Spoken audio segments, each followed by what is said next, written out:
And we're live. Hello, everyone, and welcome to another episode of This Week in Real Estate, hosted by yours truly. My name is Ray, and I'm a bearded man of real estate. And today I'm really excited because we have a special guest for you. Kristina Smallhorn is joining us, and she is going to be the expert that we talk to today, because we're discussing, is it true that mobile homes really outpace regular housing for appreciation? And some of you may even take offense that I said regular housing, but yeah, we're going to dive into it. We also have some economic news that we're going to cover today. And then at the end of the show, we're going to get into a little bit of the industry tea. So welcome everyone for joining us. We are broadcasting live on Facebook, YouTube, Instagram, and we're also on Clubhouse. So if you want to add your voice to the show, just find us in the Clubhouse app. You could join the Real Estate Networking House, and you'll see us broadcasting there live right now. And if you have a bio filled out, like we could tell that you're a real person, you just raise your hand and you can add your voice to the podcast. And thanks to everyone who downloads the podcast. We're on your favorite podcatcher. Just search This Week in Real Estate and click on my face. We didn't have a ton of Compass news this week. There wasn't a big release by Zillow. There wasn't, there was a little stuff from Realtor.com that we're going to talk about with their AI search. But it's actually the perfect week to have I think it's a big story in housing, because it's a story that I've never seen in my entire life. But I have a friend of mine that has been, would you say promoting? Would you say, how would you say it? Let me bring her up. Welcome to the show, Kristina Smallhorn. Yay. Hello, Yay. Kristina. I would say I'm a manufactured housing expert. I would say that. Yeah. Manufactured housing expert. Would you say you promote affordable living? Affordable living. Yeah. Mm-hmm. Yeah.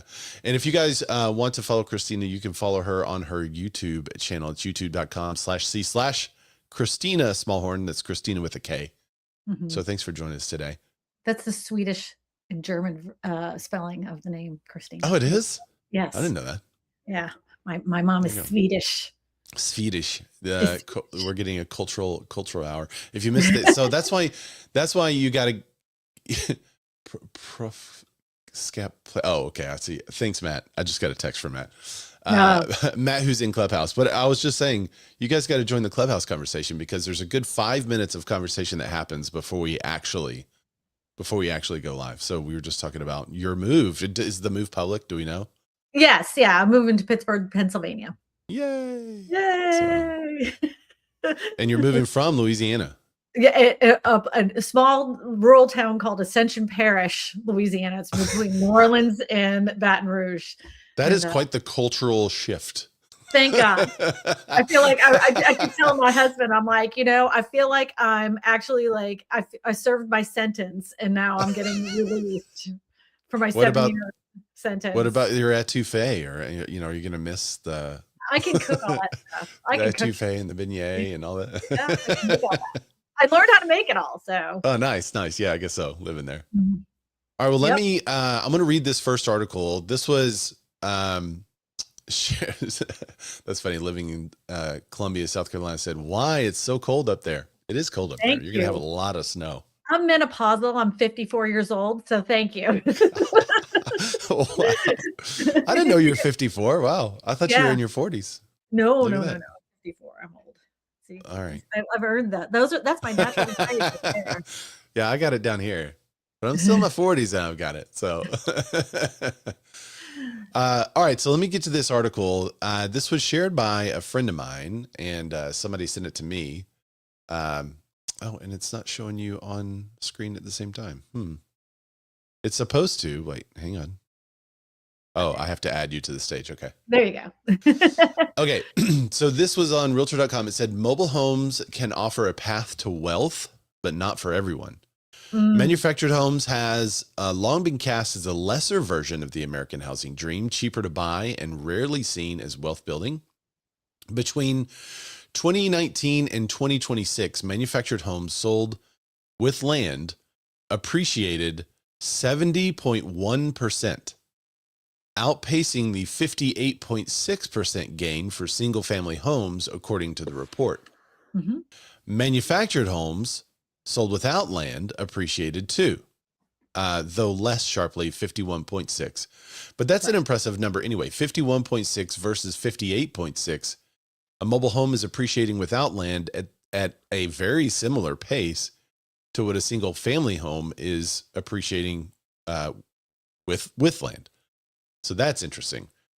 Joel Berner, the senior economist at Realtor.com, said, the unusual narrative seems to be don't buy a mobile home. The usual narrative seems to be don't buy a mobile home, it will lose value.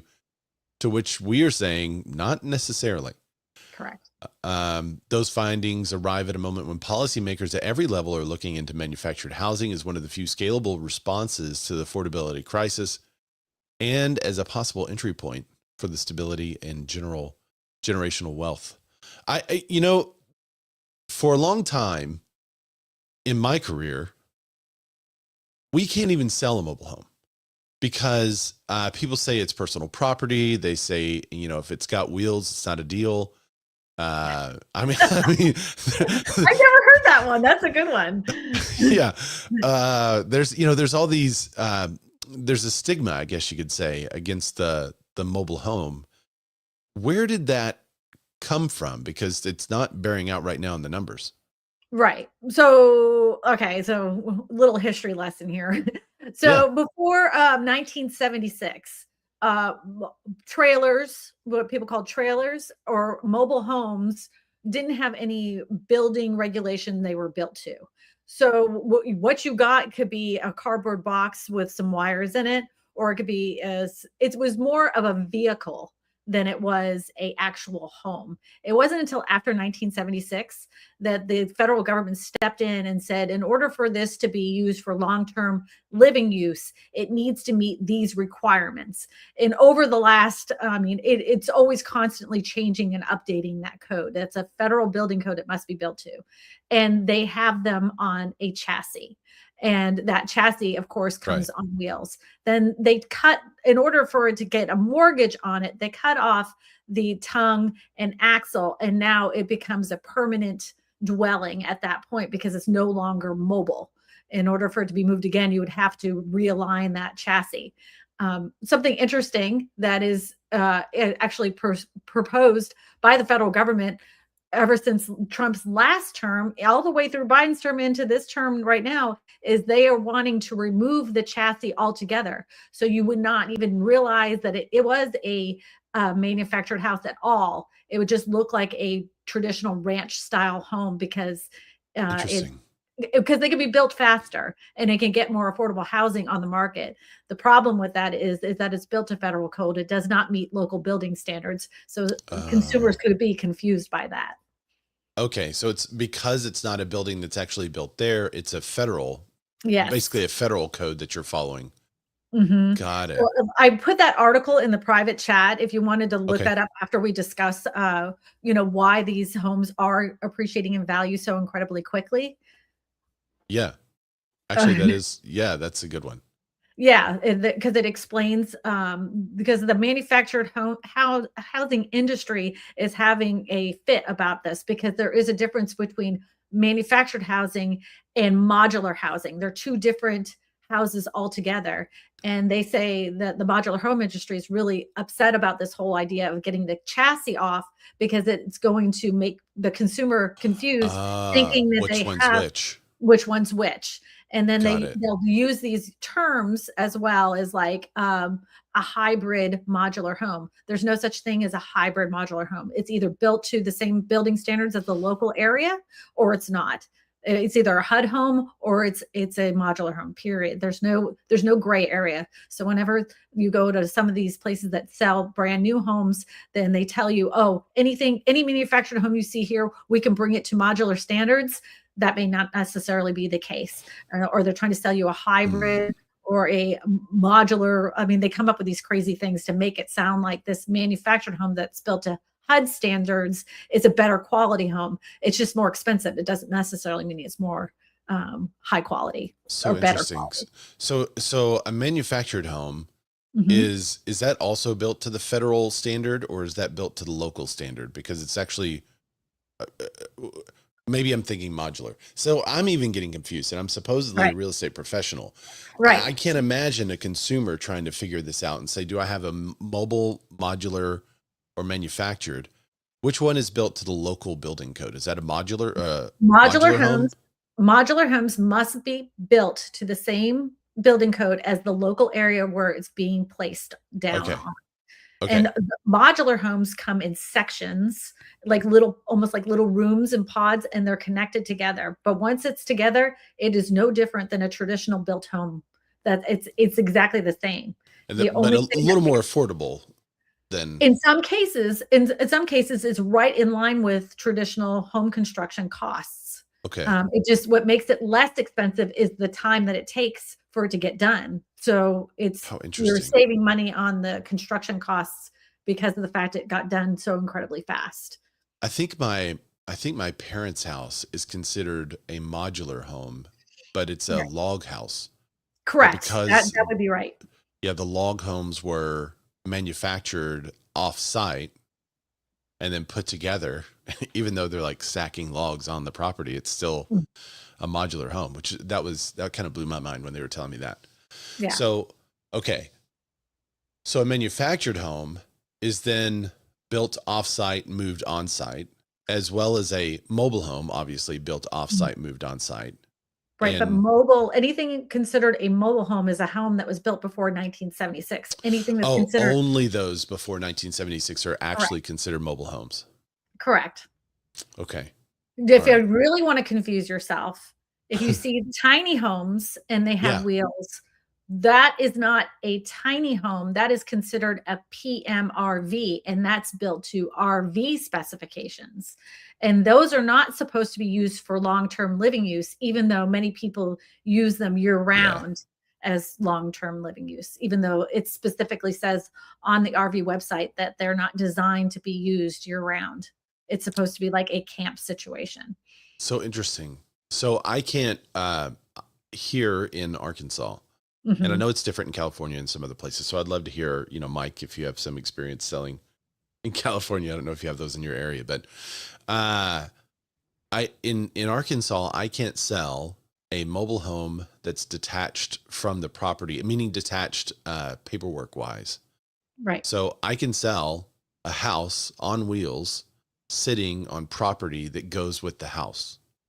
I cannot sell, as a real estate agent, a house on wheels or anything that is not attached to the actual land, right? Contract wise, correct. Which is weird. That's a strange caveat because it's the same house, right? But is it rolled into the taxes? Is it rolled into, like here in Louisiana, we can't either unless it's all like taxed in under the same umbrella. All the things that are sitting on that land is on the deed itself. The deed has to have the house and the land written in it in order for us to be able to sell it. Yeah. Yeah. And I know in California, they don't have to do that at all. They could just sell the actual New Jersey too, and some areas of Florida as well. And I think there's a certain kind of, I could be wrong with this, but I think there's a certain kind of license for some states in order to sell property, like a different type of license. Yeah. I would have to have a sales, what's it called? Virginia knows. I don't think she's here. I sent her a link, but it was at the wrong time, which you guys told me about the 1 o'clock thing. There is a specific license required to sell a a manufactured home in Arkansas that is like a salesperson's license. It's different from a real estate salesperson's license. Correct. And as a real estate agent, I talked to the Arkansas Real Estate Commission, and they advised against getting both. Right. Because you're putting yourself in a different situation, because when you work in the sales department, you're working for the company that does the sales. Yeah, so it's not in the best interest of the client. And when we work in real estate, we're working for the interest of the people that we're representing. Correct. And when you're a salesperson for that other license, you're representing the company, and that's it. Yeah. And so it's not in the best interest. That's why you wouldn't want both. Well, I think the reality of all of this, like, you have so many agents out there. You only have so many companies that are making these if there was a way to open it up for real estate agents in most states to be able to do that, then I think you would have way more popularity, because if agents can sell it, we're going to try to sell it. Right.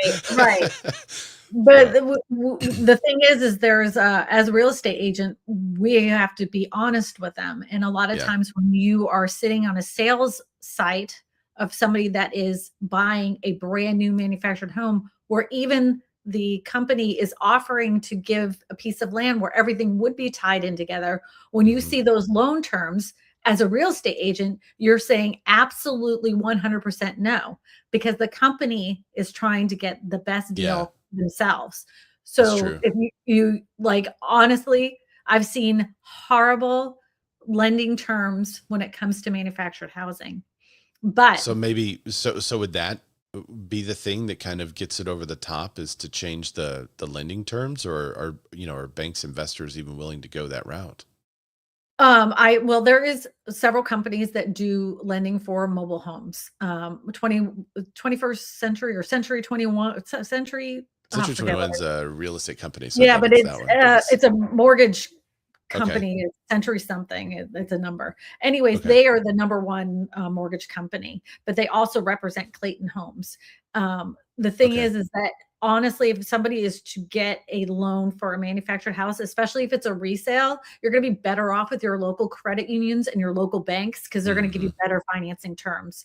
Whenever you're financing a manufactured house, they're giving you loan terms over 22 years, and the interest rates are higher because they say you're more of a high risk borrower. You're more likely to default on the loan.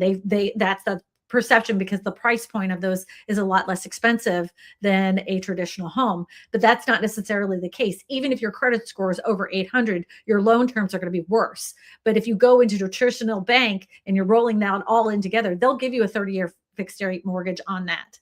But those companies, those bigger companies, are not going to do that. They're doing the 22 years. Sometimes they'll even separate. They know that they can make more money because they have their own vested interest in it. One of the biggest manufactured home companies in the United States also owns the biggest manufactured home lending institutions as well. So they created the 22-year loans, and then they'll separate it. So you'll have 22 years of payments on the house, and then you'll have 17 or 15 years on the land. So they purposely detach those two loan payments. So they're making more money on the interest on both of those things when they could have just rolled it in together. There's a lot of predatory lending when it comes to that, a lot. Investors love them because they know that these people have gotten into this situation.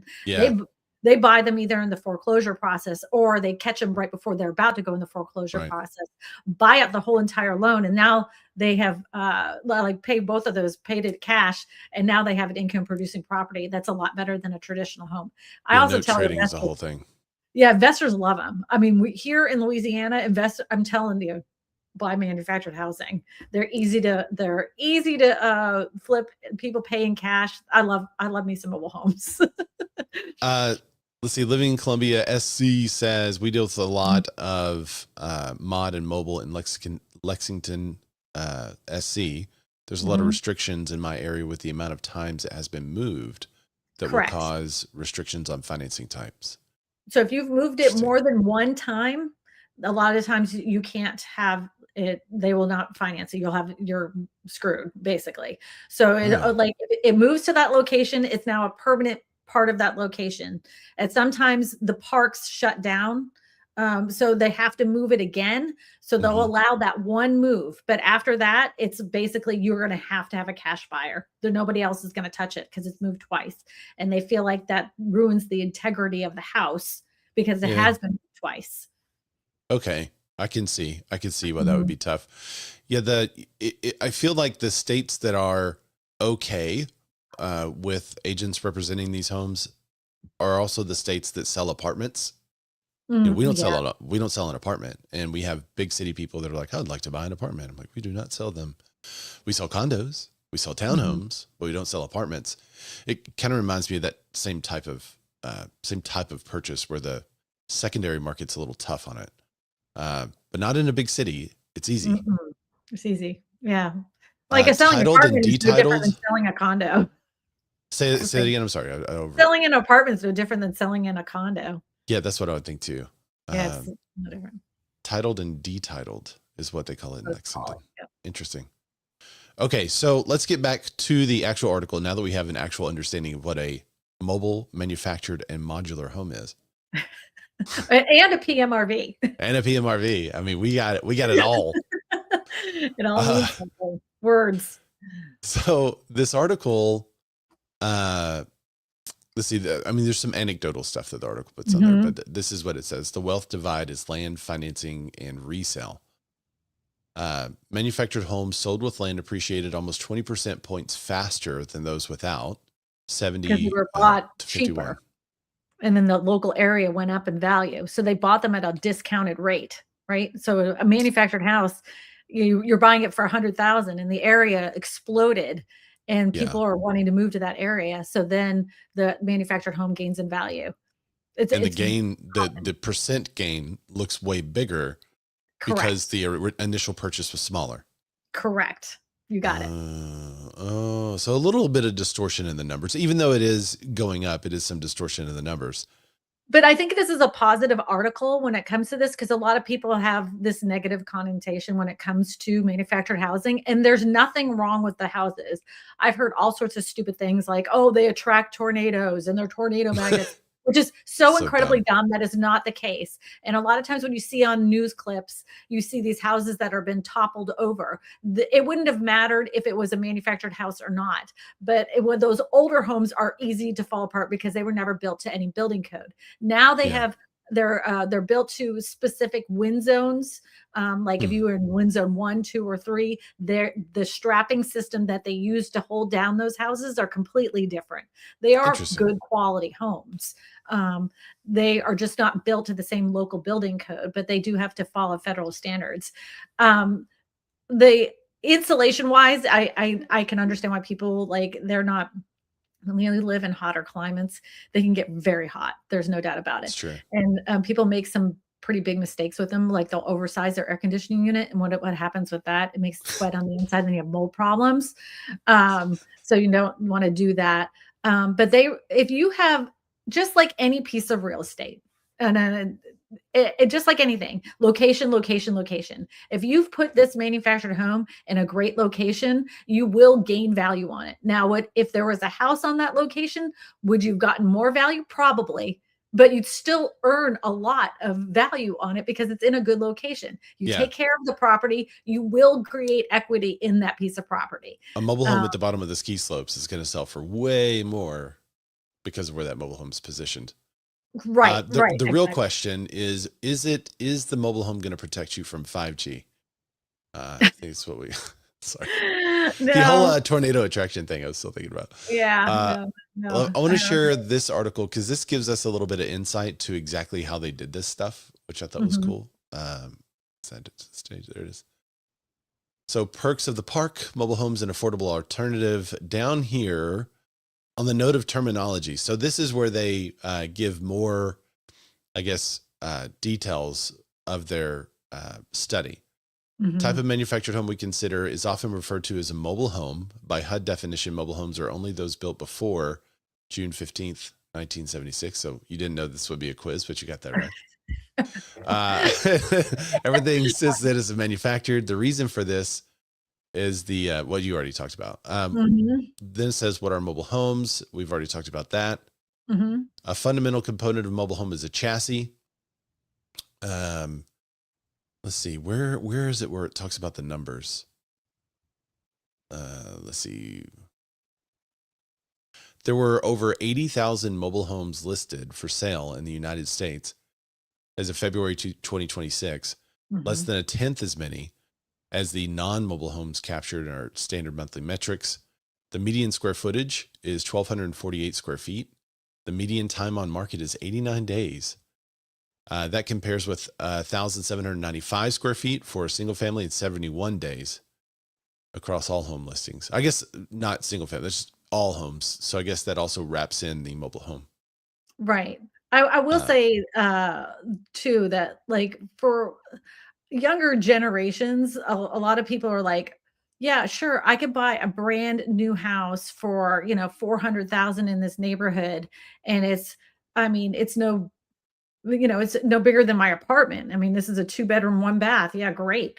But I could go live on an acre of land with a mobile home that's a 3-bedroom, 2-bath with a humongous closet and tub. I don't know if you've ever seen manufactured houses. Yeah, They always have they're the most gigantic. ridiculous sized tubs. And to them, the trade-off is, yeah, I'd rather have my own piece of land. I don't want to live where I can, hang, my cup over to my Yeah. neighbor by hanging out the window, I think the idea that only trash lives in mobile homes, that has gone by the wayside, especially with the cost of living is going up as high as it has, and the Mhm. cost of housing, the affordability crisis. I've been sounding the alarm before the big boom this last time. I knew it was a matter of time, and more people are like, you know what? I'll live in a mobile home. I don't care. At least I have 1,600 square feet and a cheap payment. Yeah, I mean, it does seem to be a good solve to affordability issues. Mhm. There's still things about it that I don't love. I don't love the walls with the little thing between, how the walls are put Yeah, the together and seals, the they have seams in that between seal. it. Oh, I cannot stand that. I love, so I grew up part of my life in a mobile home, and I loved going to sleep in the rain. Like, there was nothing better than going to sleep and hearing the rain on that tin roof. But Pitter patters. yeah, it was great. Mhm. But I didn't love, having a tongue and wheels under the house. That was always kind of weird to Well, they me. cut that off now. Yeah, they They didn't. they don't. They did when I was little. Yeah, and, like, We and used it to was. play on it. We used to play on the tongue.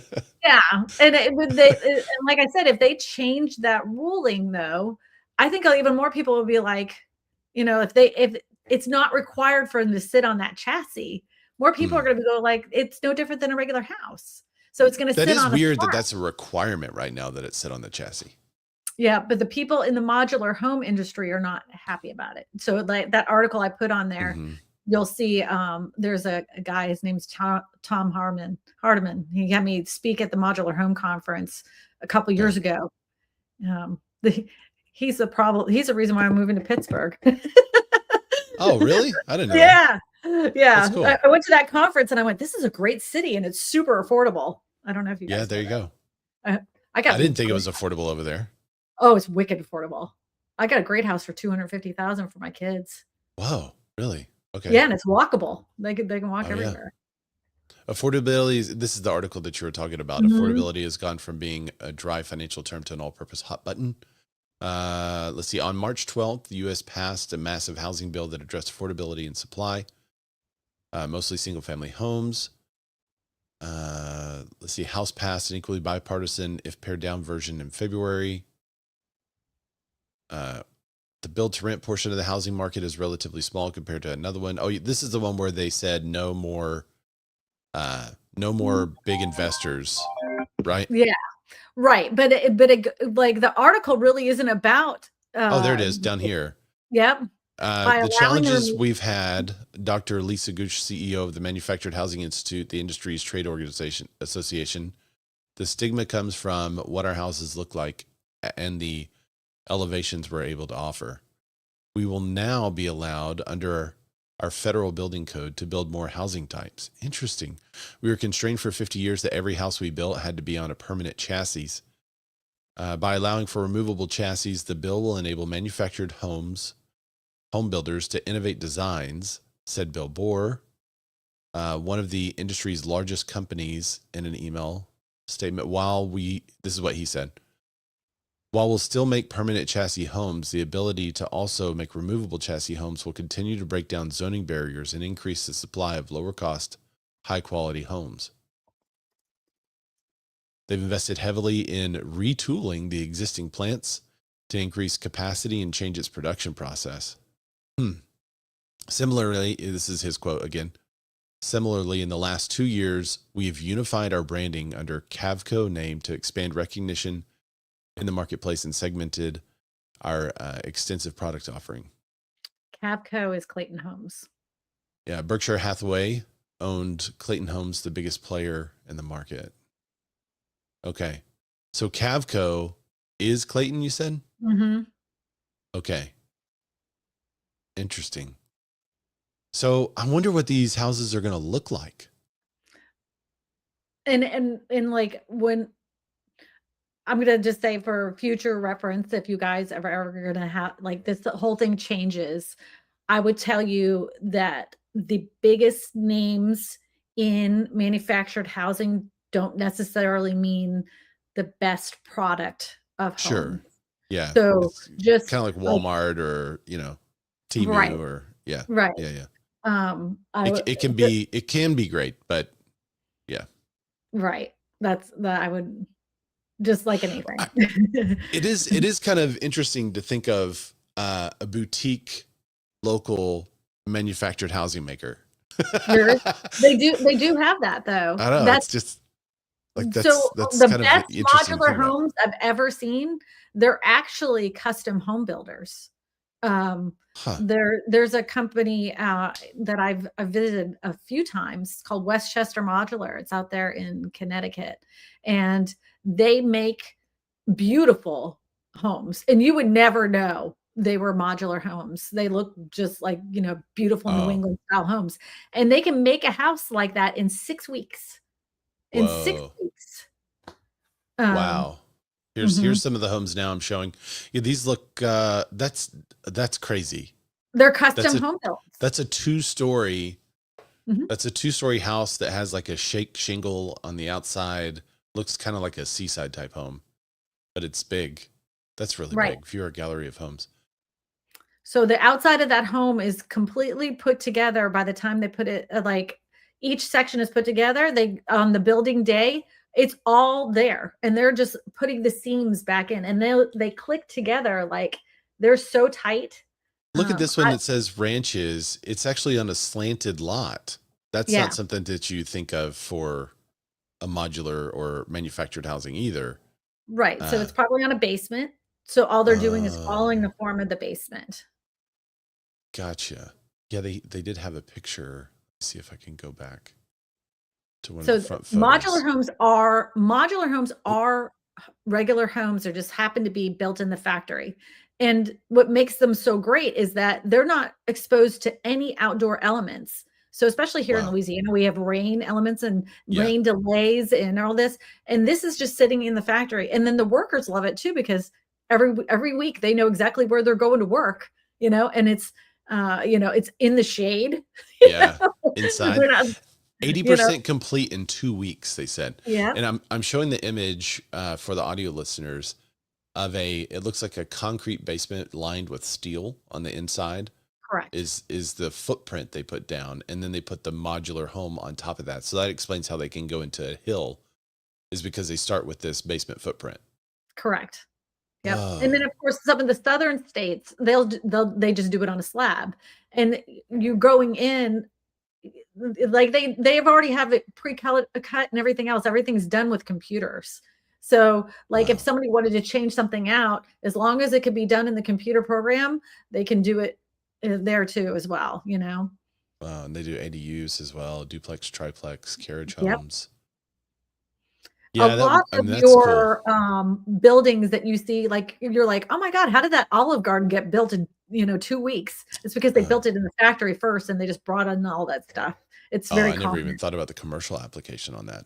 Yeah, Yeah. you would be surprised how much is made modularly with the bigger commercial properties. A Well, lot. they have some cute little craftsmen. Look at those. And they And make them. what And is they the really price comparison? Mia Zoll, she said, I believe she's in Florida. Mia Zoll Mhm. realtor on Instagram. She said these houses sell for 350,000 around me. Right. So they're like I said earlier, because they're built to the same traditional building code. Most of the time, they're right in line with what a traditional new house would be sold for in the area anyway. You know, price per Hmm. square foot. If like new houses in the area were being sold at 250 per square foot, your modular home was probably 248 per square foot. It's not that much of a difference. It's just a difference in having it in 2 months versus 8 months. Yes, correct. Yep. Wow.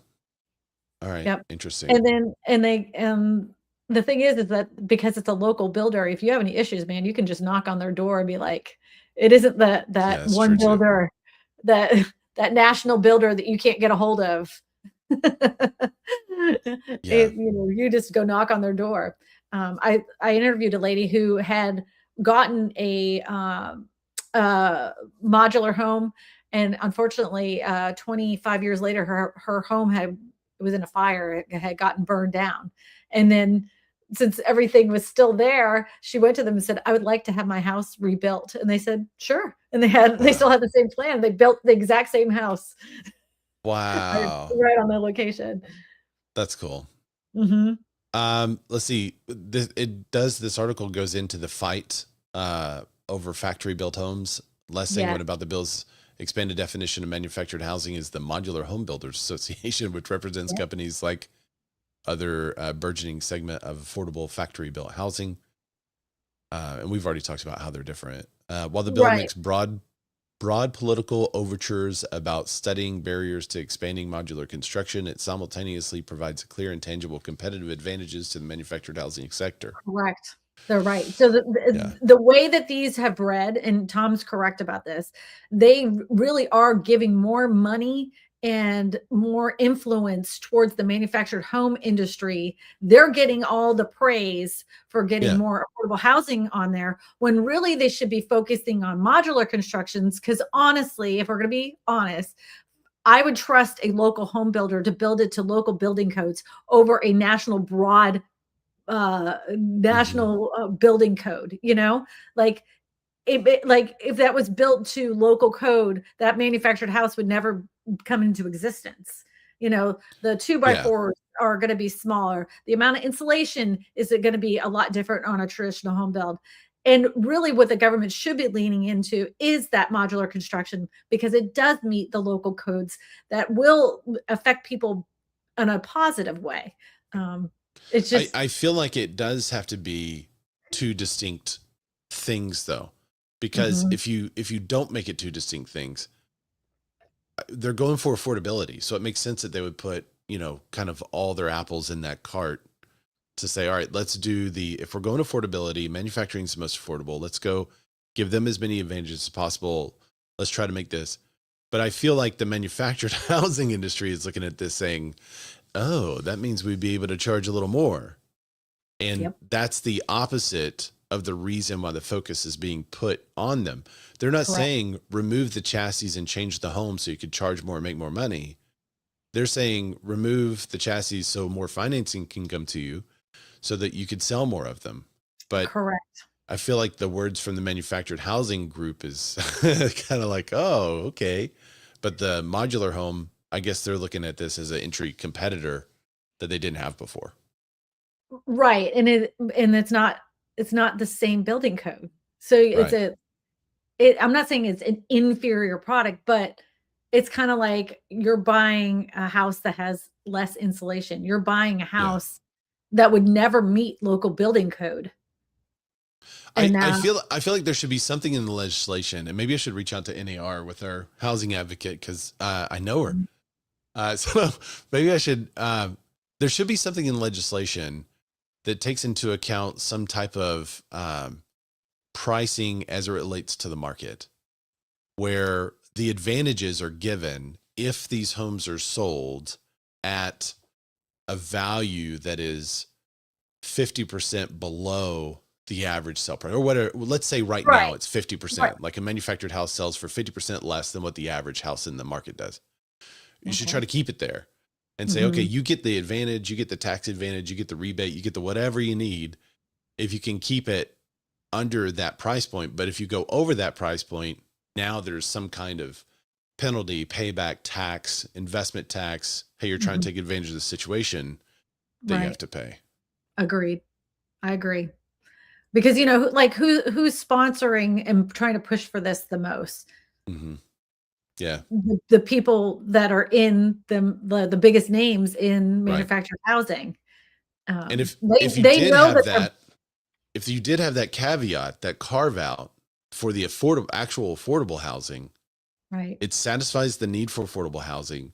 Correct. The modular home industry would be like, great, now they're not a competitor because they have to stay below that level. We don't. Right. Correct. I agree. Right, that would make sense. I'm going to reach out to Shannon. We'll get this taken care of. She also has a podcast, by the way. I don't know if you know about this podcast. She gave me the koozie. Advocacy Scoop. Advocacy scoop. Love Yeah, it. she's great. All right. Well, thanks for joining me. We went way longer than I told you we would. I was like, I could talk it'll about be this like 20, forever. 30 minutes. I love it. I love it. Well, thanks So for if joining me anybody for has this any portion. questions about PMRVs, tiny homes, manufactured housing, modular housing, and you want to have some clarity, or maybe on a listing that you have, just reach out to me. I'm on the Facebook. I'm on the YouTubes. Yeah, I got your YouTube show, and be sure to follow her on YouTube. Go subscribe to her channel, join the community. It's a fun group, always lively. You still going live on Sundays? I do not anymore. I've changed my avatar. Oh, you have? Oh, yeah, because you didn't like your guy. I No, remember the conversation about this. Yeah, and younger generations don't watch live streams. Yeah. What? Shh, don't tell them that. Yeah, Gen Z is not when it comes to my particular niche, they're not live stream people. So Violet Blue says, thank you so much. Thank you, Violet. I appreciate you. Yeah, thanks for joining. I'm going to jump into a whole bunch of economic news and we'll talk a little industry tea, but I'll let you go, Kristina. Thanks for joining. Peace be with you. Thank you for having me on. I can talk about this forever. So we probably will. I'll have you back. Tiny home 3 times, I show up. That's right. She shows up in the chat. Anytime you or specifically Matt Lamar say tiny homes 3 times, Kristina appears in the chat. So thanks for coming. Yeah. All right. Thanks, Ray. I'll see you later. Bye. Bye. Well, there we have it. The expert herself in the flesh. So that was cool. I mean, I feel like that was like a continuing ed course for like she is so knowledgeable about that stuff. That's crazy. Thank you guys for what's up, Jack? Cindy's laughing at me. Okay. Hey guys. Oh, Elizabeth, I see you're with your hand raised, but I can't. Let me try. Sorry if you were trying to ask a question. I totally didn't get it. All right. We'll have to figure out how to keep the affordable housing affordable, because that's a really interesting discussion and an interesting fight between the mobile and modular. And, you know, I had no idea that industry tea was happening. Did y'all have any idea about that industry tea? Her YouTube channel, I'll share that so you guys can see it. Y'all go subscribe to her YouTube channel. She used to go live a lot, but as you heard, she does not go live so much anymore. But there she is, Kristina Smallhorn, Smallhorn. All right, let's jump into some news. The Economist: housing market feels stagnant while the future remains cloudy. Dun dun dun. What's happening in your market? We had a terrible February, a record-breaking March, and April's shaping up to be okay. January's national home price NSA index slid 0.2 percentage points from December. Put what's happening in your market in the comments. We'll talk a little bit about it. Inflation outpaced home price appreciation for the 8th consecutive month, while consumer pricing index reaches 2.4%. We talked a little bit about this on the prediction special, how we had such a run up in home prices that it seemed not likely that the run up would continue and that home prices would basically start to flatten out. That's not to say other things are going to flatten out, but as a part of inflation, I don't think home prices are the main issue. Metro by metro, annual home prices continue to diverge, with Eastern and Midwestern markets such as New York. It's at plus 4.9%, Chicago 4.6%, and Cleveland 3.6%. Leading growth. Meanwhile, Tampa, a once blazing market, saw prices continue to drop, negative 2.5%. And again, the price increase and decrease are talking about the solds and the median solds. So if you have more homes selling at a higher price point, that number obviously will go up. If you have fewer homes selling at a higher price point, that number will go down. So it might mean that more people are buying affordable homes in Tampa right now and not the high-end stuff. Or it might mean that a bunch of wealthy people are purchasing homes in New York right now and not the affordable stuff. I don't think, is there anything affordable in New York? But that could be why you're seeing some of these changes. So just kind of keep that in mind. The inflation comparison reinforces the trend, said Nicholas Goddick, head of fixed income tradables and commodities at the S&P Dow Jones. Geographic leadership remains narrow. He added monthly price changes were slightly negative before seasonal adjustment and modestly positive after, consistent with the market that's neither recovering nor correcting. Neither recovering nor correcting.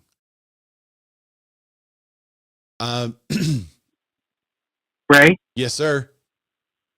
I would bet that most major metros have the K-shaped economy, and the high end is doing well. We're seeing that up in the Northeast, and lower priced properties or lower priced markets are doing worse.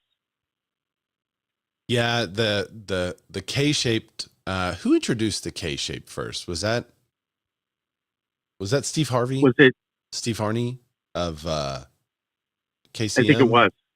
Yeah. And then it seems to be a divergence. Yeah, I think there's a divergence within metros, within markets, but within individual metros all by themselves. Well, so you can even break that down, not only individual metros, but you can look at individual job trends.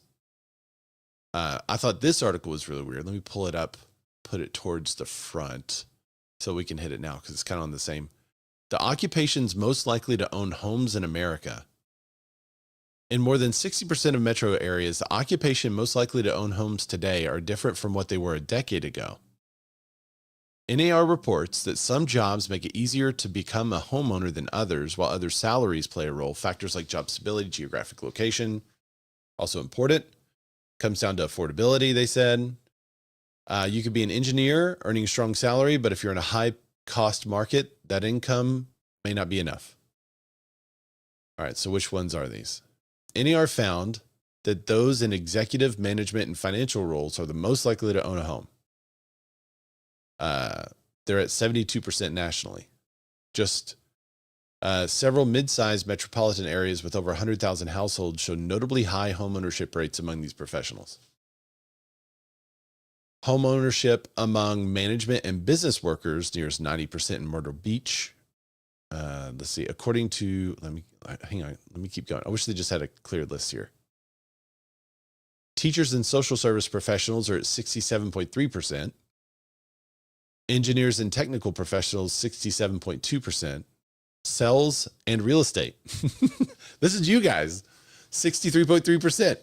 So as a percentage, isn't that interesting? As a percentage, more executives and management own real estate than real estate agents. This story's been everywhere this past week, and I find it very obvious and unremarkable. Well, the weird part is that it's different than what it used to be. I guess that's kind of they always do this, but these numbers are not the same as what they used to be. Healthcare is at 62%, skilled trades, construction's at 62%, transportation and public safety is at 58%. Service occupations, so those include hospitality, food service, personal care, have the lowest home ownership rate. Of course they do. And we know why, right? It's their taxes. They ain't turning their tips in. But now with the new no tax on tips thing, they can actually maybe report income. I wonder what that's going to do to home ownership rates among this population.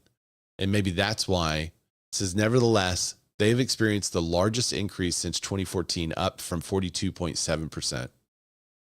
Isn't that interesting? In a market where everyone is talking about affordability being a huge problem, an unsolvable issue, some would say, and how quote unquote regular people can't purchase a home, the hospitality and service industry increased 3% in home ownership rate in that same time period. I think that's really where the story is. Some of these other numbers were within like 1% or 2%, but that last one, that's the story. And they bury it at the bottom. But hey, what are you going to do? Over half the home listings have been lingering on the market for more than 2 months. The low was in 2022 at 39%. 2021 was at 44%. This sounds like a really basic article. This sounds like a really bad article. And I have already seen this article perverted by the YouTube Crash Bros saying that this means that the market's going to crash. But if you look at the frickin' chart, 2012 was 63%.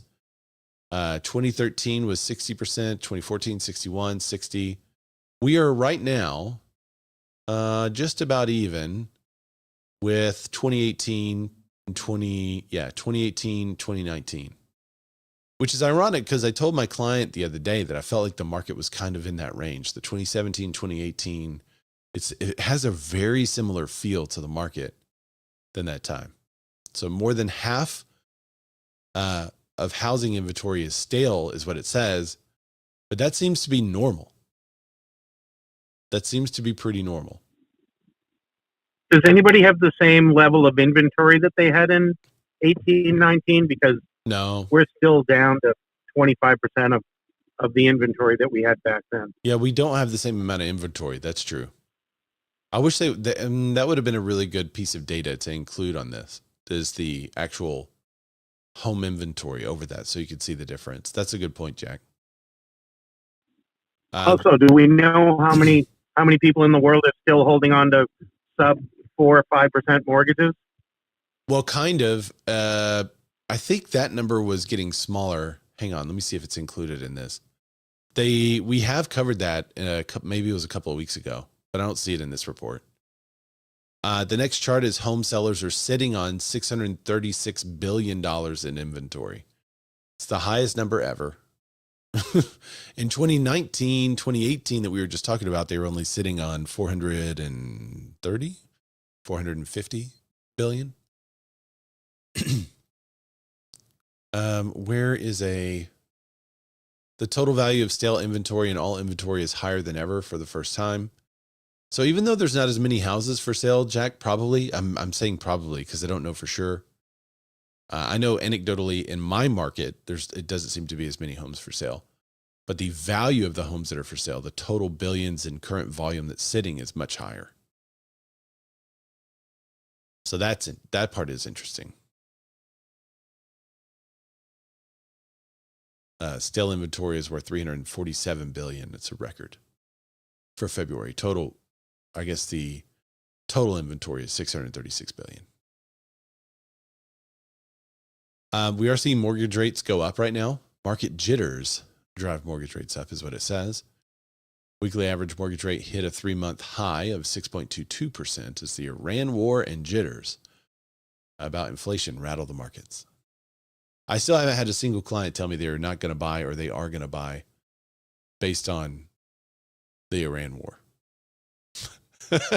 I mean, if any of you are out there and you're like, oh, my client was like, I'm delaying our home purchase due to the Iran war, I would love to know. But I haven't had a single person even talk about it in our consultations. They haven't even brought it up, but it's all over the news headlines. So it's got to be true, right? Somebody wrote it on the internet, so I guess it has to be true. Higher housing costs along with economic uncertainty that comes along with the Iran war. It's raising oil prices. They're still half of what they were 4 years ago. But rising oil prices are pushing up some house hunters to the sidelines. Pending home sales fell 1% for the year over year. I think it's more just the rates, guys. I just don't see. I mean, I don't know. Call me crazy. What's up? Infinite Solutions by AB. High Ray greetings from the other side of the pond. What's up, man? Thanks for making our show transcontinental. You like that? Olivier is probably here somewhere, so I don't want to say international because Olivier makes it international. Usually he's the first to join, but now it's transcontinental. All right, weekly mortgage refinance demand is down more than 40% this past month. And we know that's because we got rates to 5.99 for like 2 weeks. So the application shot up. Everyone was like, yeah. Maybe that's why February was nuts. Maybe. But now that they're in the sixes, it's tamped down a little bit. Where is... I thought I had another article. I guess this is it. This is the one that came out today. So mortgage rates moved even higher again last week with the Iran war that continues to stoke fears of inflation. As a result, total mortgage application volume fell again, down 10.4% from the previous week. Applications to refi dropped 17%, but they're 33% higher than a year ago. And applications to purchase dropped 3% for the week. Oof, 1% higher than a year ago. So, as you can see, really bad, guys. Is that whispering the background music? No, that was me. Could you not hear it? I was hoping you could hear it. There's no background music today because I didn't want people to get distracted. We had a guest. I didn't want the guests to be distracted. It's all right. A stock guy today told me that the 10-year bond is doing well, which is a good sign. That's good. Tony Allen said, I just got here. Did I miss the trailer home talk? Yes, Tony. Sorry, I think I don't know what happened. I put in the same thing every time, but for some reason, I guess I put in 1 o'clock instead of 12 o'clock. But you can always catch the replay or just rewind the current thing that you're watching. Just kind of go all the way to the front. It's like the first 40 minutes of the show, Tony. Sorry about that. I'm sorry, guys. Whoever's showing up now and being like, oh, where's the... that was my bad. Totally my bad. Violet Blue says Houston, Texas here. What's happening in Houston, Texas? Cleveland... We're going to get to some industry tea in just a second, but Cleveland remains a beacon of affordability for home buyers. So Detroit, Michigan, 181,250 is a median sales price in Detroit. That's wild. The highest on the list is 360,000 in Chicago. Those are the 15 metro areas with the lowest median sales prices. I'm kind of surprised my city's not on here. Where's my city? Oh, maybe it's 15 major metros. It's probably major. We're like a mid market major. All right. Did somebody say something? Sorry, I missed it. I think somebody was joining the combo. I was just saying hello, sir. How are you doing, Mr. Ray? Hey, how are Mike you, man? And Mr. Matt and Mr. Jack. Thanks for joining the conversation. Go ahead. Thank you. My name is Aaron Navaratnam. I'm from Canada. I'm just in the US doing some business development. I'm actually in the US right now, literally speaking from New Jersey. Nice. I'm staying in a town called Morristown. I feel like New York City has become a little scary right now because I called my old company and requested an appointment, and everyone is too busy to answer their calls. And secondly, I can't even go up to that floor without having an appointment. That's how crazy they have become. It's not the small town way of doing business anymore, is it? Yeah, I actually went into New Jersey, all these towns, and I have no problem getting up the floors. I actually met a Jewish lawyer I saw, my kind. I'm brown Jewish, so I met him. We had a great conversation. He gave me an appointment for 2:30. And whereas in New York City or even like in Morristown, New Jersey, I tried to go up to one of the floors where I used to work for Cushman and Wakefield. They wouldn't even let me in. That's how stupid JLL has become. Good grief. Well, I'm telling you, bro, the old days of engagement is over. This I don't know. This lady was like, oh my God, pain in the ass, eh? They were following me. I said, I'm not a fucking criminal, I'm like multiple degrees, so awesome. Man. That's hilarious. So anyway, I haven't asked for a few gentlemen. I do property management. I do real estate development. I build nice homes, everything. But as an engineer, I do all the designs in-house.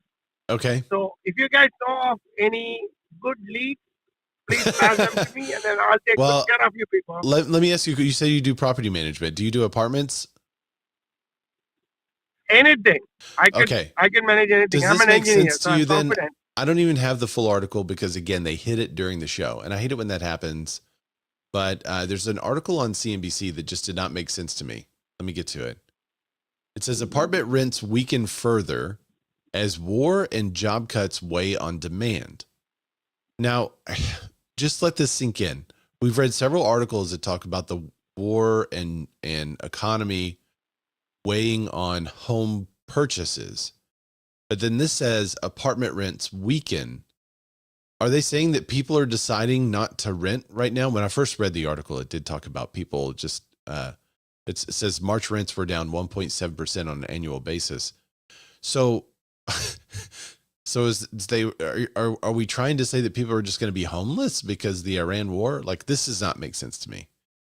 That's a bad correlation, huh? Yeah, it just doesn't, like, how is it that you're telling me that people are avoiding purchasing a home? Okay. If they're avoiding buying a home, that generally means that the rental market is going to do really well because people are going to be renting instead of purchasing.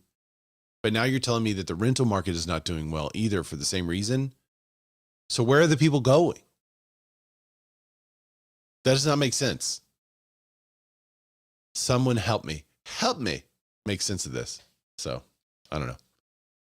I'm going to jump into some industry tea. I know we're running long. We're going to go a little bit long today because we have the special guest at the front of the show. So Opendoor acquires Doma's closing and escrow business to bid to lower mortgage refinance costs. This doesn't have a huge bearing on, real estate sales side of the business, but it could on the lending side of the business. Refinancing a home has long been complicated, pricey, and so they bought this home to make it easier. Okay.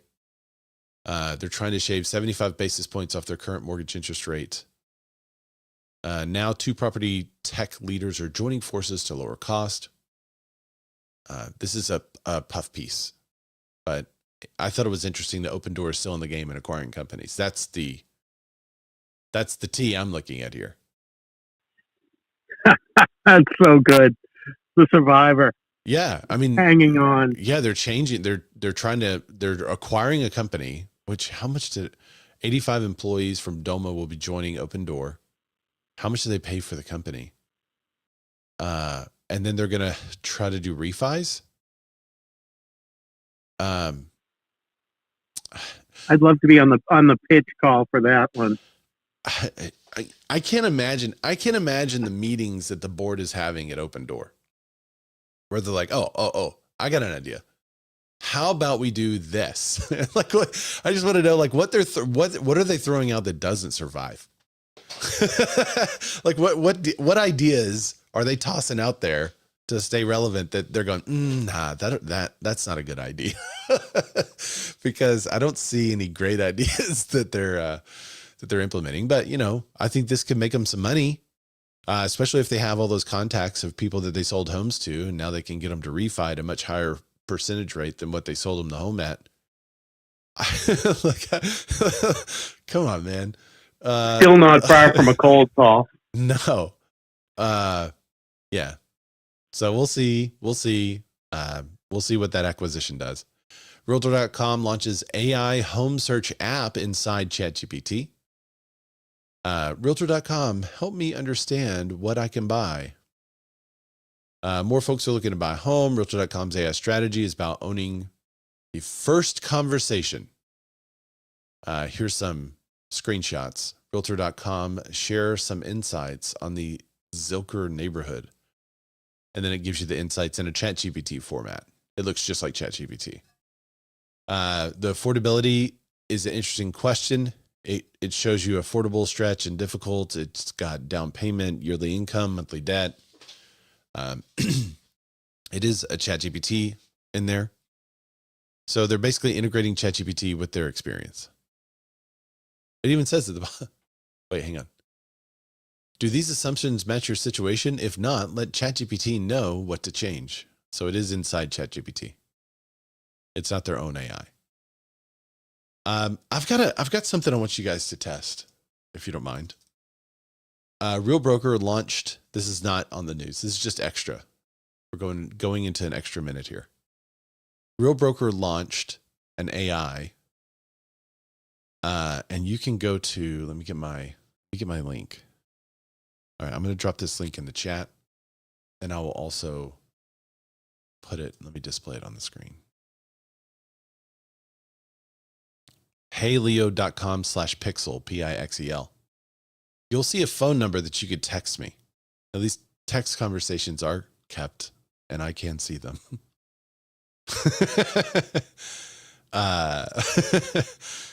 Just so you know. But you can text that you're looking for a house in a certain area or whatever, and it'll start to have a conversation with you about that instead of an app, instead of a website, instead of a program. And I would love for y'all to test it. The phone number is 501-235-3115. It's in beta. So I'd love for y'all to test it and see what you think. I've had a couple of my friends test it, and a couple of them came back to it and started asking like legit questions of what they were looking for. And they really liked it.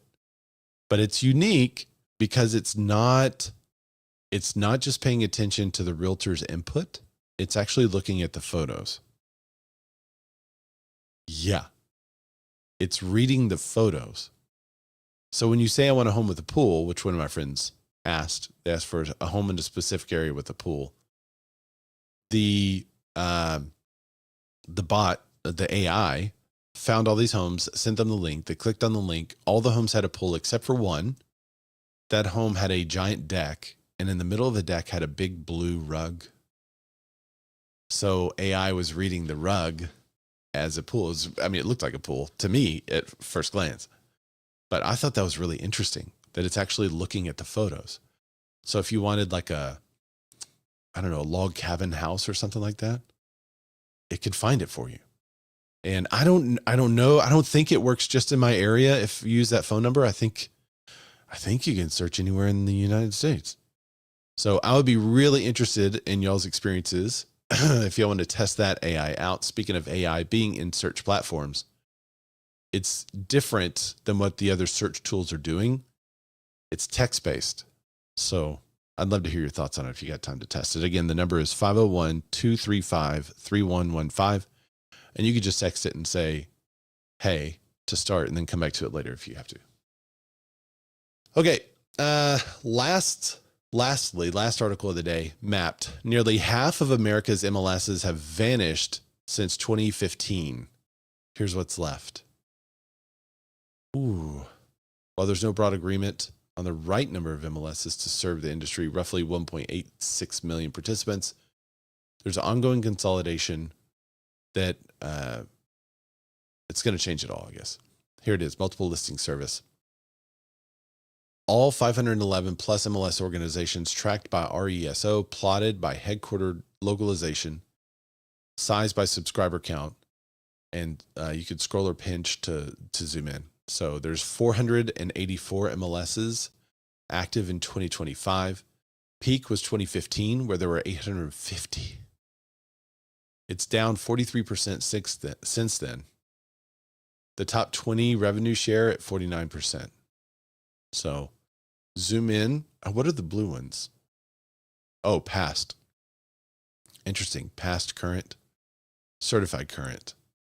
So the red ones are certified legacy.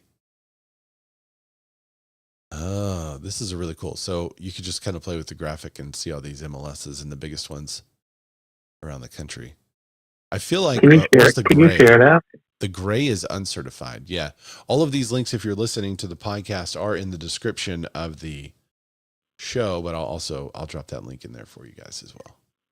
MLSs feel like the barrier to innovation, especially right now. Well, I mean, they have some real issues right now. Yeah. If the MLSs don't change, I think they're going to be. Innovation has issues in general, right? Yeah. True.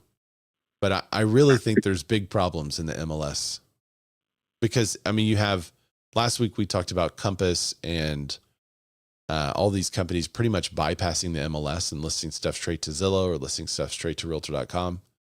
These coming soon listings and things like that, instead of being listed in the MLS at all.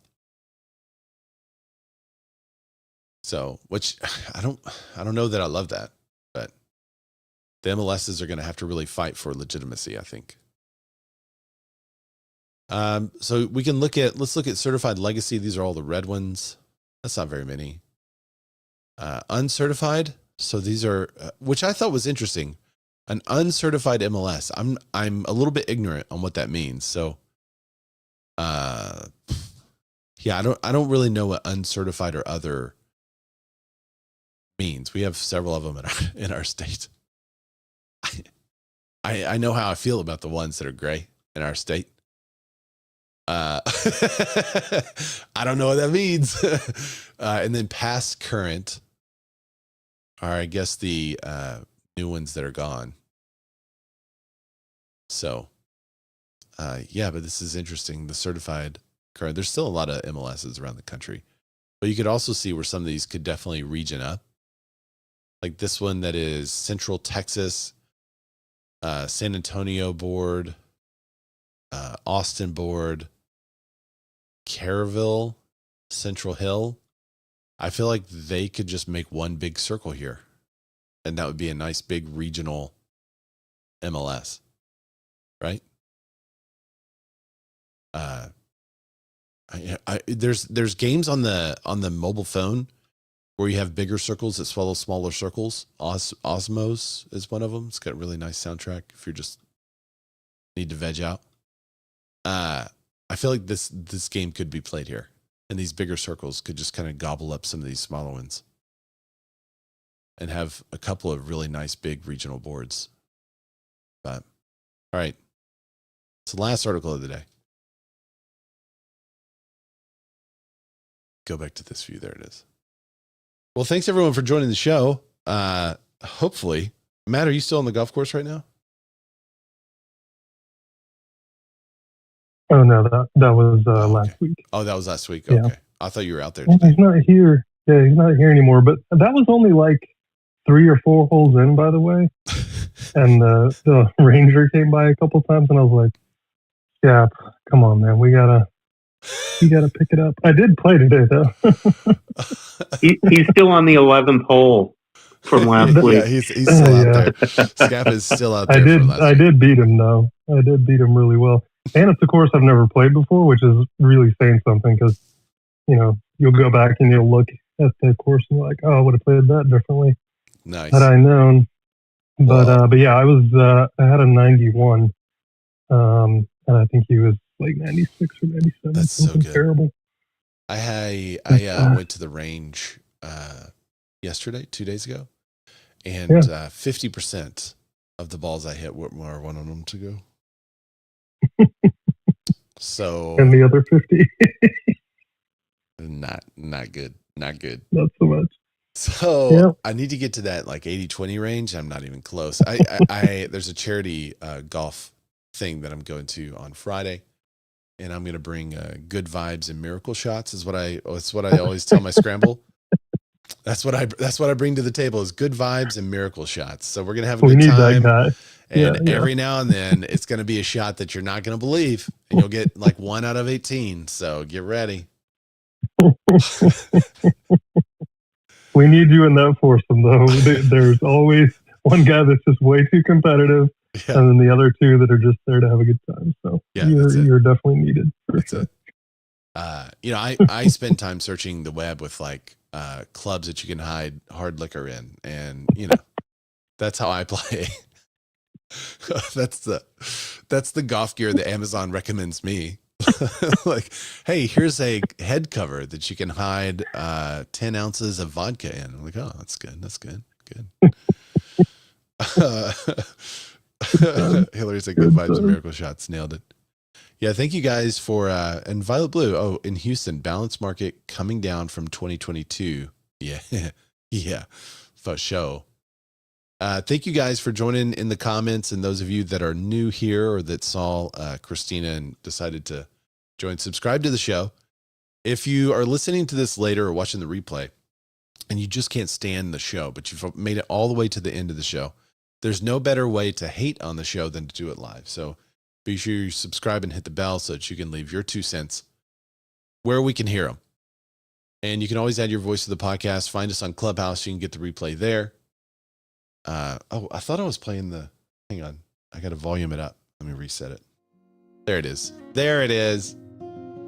Well, thanks everyone for joining this week. Please go follow Kristina. Tell her where you saw her. And we'll have some more discussions on that in the future. That was really interesting. So maybe we can have a couple more guests coming up. That's what I was wondering what I was missing. Book club. The intro call to the book club starts tomorrow at, let's see, it's 2:00 Eastern, 11:00 Pacific. So if you would like to be in the book club, let me drop that link. It's bit.ly/capital RASCALLL. So that's bit.ly/RASCall. So it stands for the Real Agent Society, which is our book club. I just dropped it in the comments. I'll also put it in the description of the show.